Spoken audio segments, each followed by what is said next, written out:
Pána Radovana Gumuláka, generálneho sekretára katolíckej charity, ktorý je momentálne na Haiti, nazvime to služobnej ceste. Vystúpi pán Juraj Barát z občianskeho združenia DEPO, ktoré prevádzkuje veľkú bratislavskú nízkoprahovú Oclavare pre bezdomovcov. Ďakujem pekne.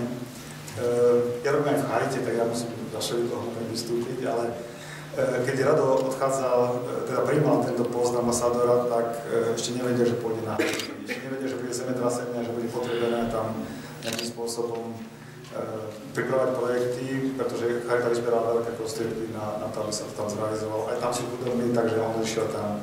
V tejto chvíli nechal mi taký odkaz, že prijal toto miesto preto, lebo vidí potrebu obhajovať práva chudobných a na druhej strane rovnako, aby sa pozdvihla dôstojnosť človeka, ktorý je na dne aj našej spoločnosti.